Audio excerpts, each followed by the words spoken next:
साथियों, जय भीम, जय भारत, जय संविधान। मैं बहुजन Dastak news and constitution channel से गौतम रत्ना और आज हमारे स्टूडियो में हैं डॉक्टर जेके गौतम साहब।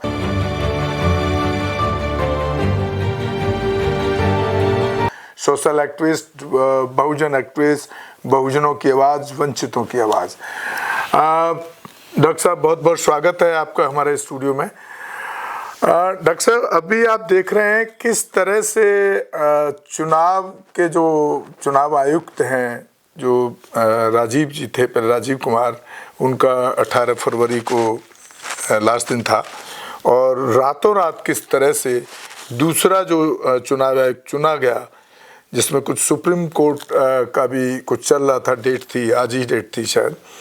और साथ में सबसे बड़ी बात, मैं एक टॉपिक और आपको, जो मेरी जो बात है ना वो थोड़ा अलग होती है और लोगों से, सिंपल सवाल पूछना तो कोई भी पूछ सकता है, बट मुझे एक बात समझ नहीं आ रही है कि ये हर बड़े बड़े पदों पर, आप नाम से देख रहे होंगे जो नए चुनाव आयुक्त बनाए वो भी जोशी हैं, जोशी, द्विवेदी, पांडे, ये पंडित ही, मतलब जब भी कोई बड़ी पोस्ट या बड़े इस तरह के डेजिग्नेशंस का सवाल आता है तो ऐसे ही लोगों, क्या अभी तक कोई भी बहुजन समाज में से कोई इतना ब्रिलियंट आदमी नहीं है जिसको चुनाव आयुक्त बनाया जाए? मैं इसको इस तरह से आपसे पूछना चाह रहा हूँ, इसको किस तरह से देख पा रहे हैं आप? नहीं, बात वो नहीं है। बहुजन समाज में गुलाम पैदा नहीं होते हैं, नंबर एक बात। ये जिन पोस्टों पर ये लेके आ रहे हैं ना, वो एक टाइप के वो गुलाम है, वो इनके इशारे पे काम करेंगे, कठपुतली है। रिमोट इनके हाथ में होगा, रिमोट इनके हाथ में होगा, उसी के इशारे पे ये लोग नाचेंगे, कूदेंगे।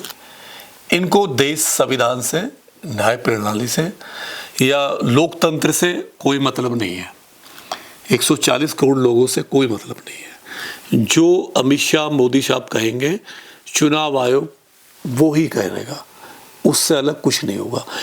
और ये जो बहुजन के लोग की आप बात कर रहे हैं ना, देखिए अगर गलती से बना भी दिया ना किसी को, तो वो जो है ना केवल संविधान की सुनेगा, कानून की सुनेगा, लोकतंत्र की सुनेगा, 140 करोड़ लोगों की भावनाओं की वो सुनेगा। वो अपने हिसाब से काम करेगा, गुलाम बन के काम नहीं करेगा। तो इन पदों पे क्या ना, ये जो पद है एक तो बहुत सेंसिबल पद है।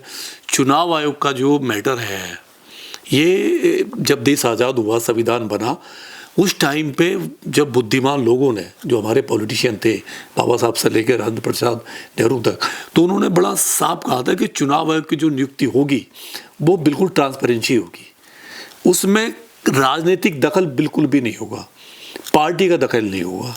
यानी 3 लोग उसमें चुनेंगे, सुप्रीम कोर्ट के चीफ जस्टिस और चुनाव आयोग, तीन लोग होंगे उसमें। एक आपका विपक्ष का लीडर होगा, प्रतिपक्ष का नेता होगा, एक उसमें सुप्रीम कोर्ट का चीफ जज होगा, एक उसमें प्रधानमंत्री होगा, मतलब जो अपॉइंट करेगा, जो तीनों की सहमति से, जी। 3 लोग, 2x1 से जब होगा। और वो चल रहा था देश में 70 साल तक, बाकायदे वो चलता रहा। पार्टी, सरकारें आती रही, जाती रही, लोग आते रहे, जाते रहे, बदलते रहे, नहीं किसी सत्ता आई कौन, लेकिन वो जो सिस्टम था ना वो कभी नहीं बदला। सुप्रीम कोर्ट उसमें रहा, एक पार्टी बनकर रहा, 3rd मेंबर बनकर रहा। लेकिन अभी ये जो बिल लेकर आए 2023 में जो बिल लेकर आए इन्होंने, वो भी कब बिल लेकर आए, जब इन्होंने 100 लोगों को पार्टी से वहां से निकाला, पार्लियामेंट में से 100 लोगों को ये लोग वहां से निकाल देते हैं, एमपीज को, जो विपक्ष के वाले। और ये अकेले में डिबेट जब होती है, डिबेट भी नहीं होती है। अब अपने लोगों की क्या डिबेट कराओगे आप? उसमें तो आप ही के लोग थे, उसमें तो था ही ना विपक्ष। डॉक्टर साहब, जिस तरह से आप इस सरकार के ऊपर आरोप लगा रहे हैं कि जिस तरह से ये जो चुनाव वाला जो बिल ये उसमें लेकर आए थे, जो बिल में अमेंडमेंट किया, तो उसमें आप बोल रहे हैं कि जो विपक्षी सांसद हैं उनको बाहर कर देते हैं। तो बाहर कैसे कर देते हैं? बाहर तो तभी करते हैं ना जब वो हो हल्ला, एक लिमिट से बाहर, लिमिट से क्रॉस हो जाती है तब। नहीं, वो लोग विधेयक का विरोध कर रहे थे, 100 सांसद। और सही है, उस दिन लोकतंत्र की हत्या हो रही थी, संविधान को ये लोग क्रैश कर रहे थे। 140 करोड़ जो लोग हैं, जो पार्लियामेंट की तरफ देखते हैं, जो विपक्ष की तरफ देखते हैं, जो देश की तरफ देख रहे थे, तो उन लोगों को कम से कम ये लग रहा था कि वहाँ पे उनका हनन हो रहा है। 100 लोग ऐसे थे member of parliament Rahul Gandhi तक कि वो ये लोग देश को तोड़ने की साजिश है, क्योंकि इससे क्या होगा।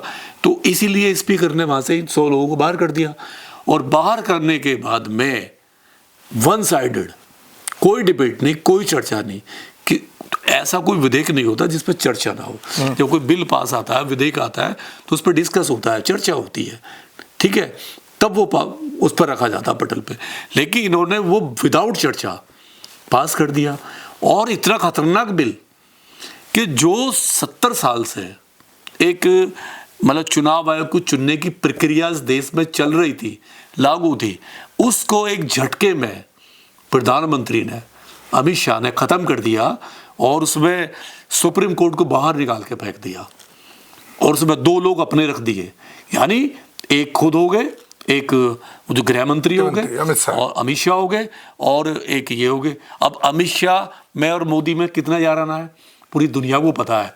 वो नंबर 2 की जोड़ी है, नंबर 2 की जोड़ी है। यानी एक का राइट हैंड है, एक लेफ्ट हैंड है। अमित शाह कुछ कहेंगे, मोदी साहब नहीं काटेंगे, मोदी साहब कहेंगे, अमित शाह नहीं काटेंगे। इस तरीके से विपक्ष के नेता का मतलब जब दो तिहाई उधर हो गया तो विपक्ष के नेता का मामला ही खत्म।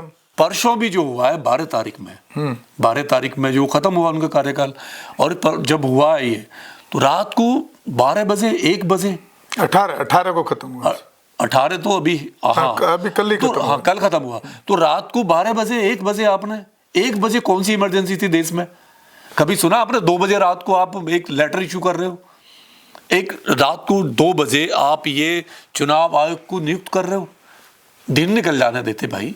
राहुल गांधी विरोध कर रहे हैं। आज फैसला आ जाता ना फिर। हाँ, आज फैसला आ जाता, क्योंकि कोर्ट में चल रहा है ना 2023। इसलिए क्या ना, कोर्ट में हो सकता है कि कोर्ट उसको बैन कर देता है। फंसा पड़ा, कोर्ट में मामला फंसा पड़ा है।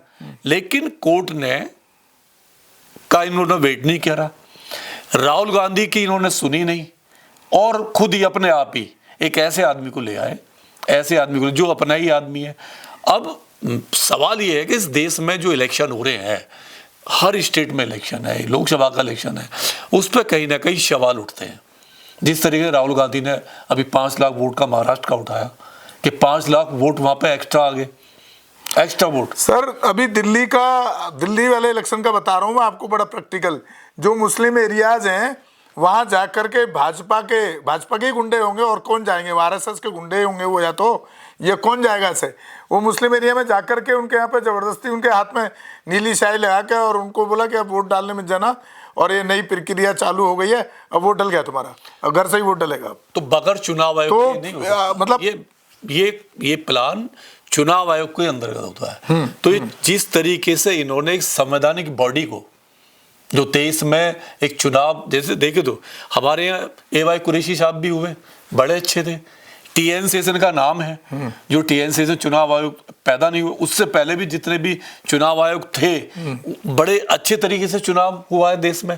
लेकिन जब इनकी सरकार आई है और इन्होंने ये बिल लेके आए और उस तरीके से चुना है अपना, 2 बार से अपना जो चुना है, तो वो तो पूरा ही इन्होंने क्रैश कर दिया।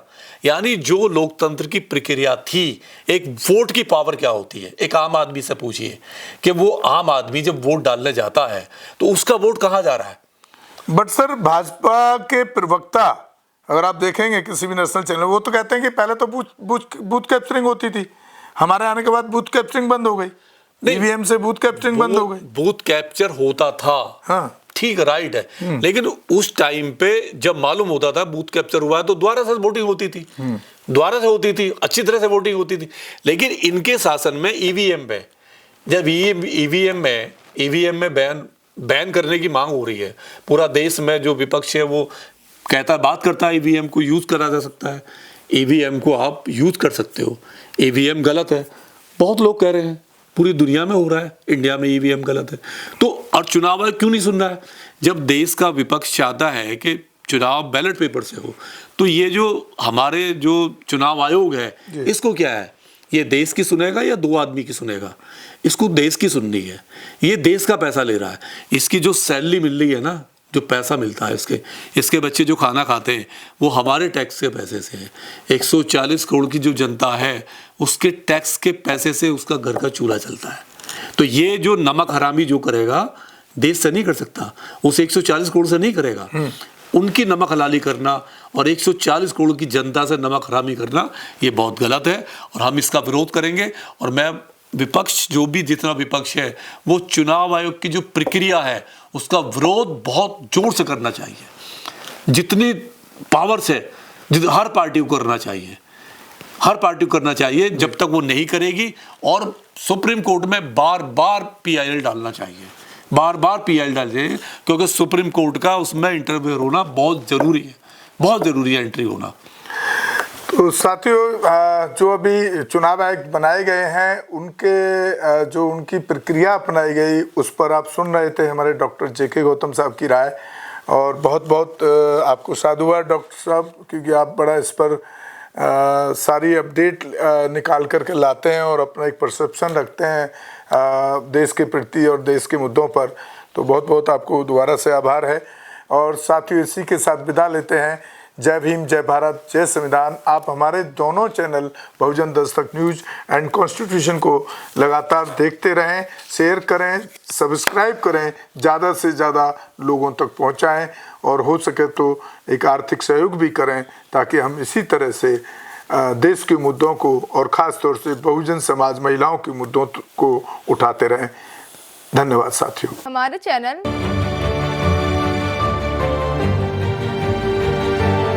लाइक, शेयर, सब्सक्राइब देखना मत भूलिएगा। जय भीम, जय भारत, जय संविधान। नमो बुद्धाय। धन्यवाद। चैनल आर्थिक समस्या से गुजर रहा है। अगर आप बहुजन समाज में बाबा साहेब अम्बेडकर और तथागत बुद्ध की विचारधारा को अधिक से अधिक लोगों तक पहुंचाना चाहते हैं तो हमें आर्थिक सहयोग प्रदान करें, ताकि हम अपने चैनल के माध्यम से देश विदेश में समता, बंधुता, एकता और संवैधानिक अधिकारों को ज्यादा से ज्यादा लोगों तक पहुंचा सकें। आप अपनी सहायता राशि नीचे लिखे खाते में जमा करा सकते हैं। खाता धारक गौतम रत्न, खाता संख्या 3169576865 IFSC कोड SBIN 0060336, बैंक भारतीय स्टेट बैंक। आप हमारे बैंक खाते का विवरण स्क्रीन पर भी देख सकते हैं। जय भीम, जय भीम। मैं गौतम रत्ना गौतम फिल्म्स प्रोडक्शन में आपका स्वागत करता हूं। आप हमारे प्रोडक्शन हाउस के अंदर अपना कैरियर बना सकते हैं as a film director, as a producer and actor and actress and editor and cinematographer also. अगर आपको फिल्म से रिलेटेड कुछ भी प्रोजेक्ट आपको बनवाना है तो हमारे पास में पूरा सेटअप है, जिसमें फिल्म कैमरा है, शूटिंग लाइट्स है और एडिटिंग है। सारा A to Z एक ही जगह पर आपको हमारे यहाँ पर मिल जाएगा। तो दोस्तों, आप हमें कांटेक्ट कर सकते हैं हमारे नंबर्स पर 9810085714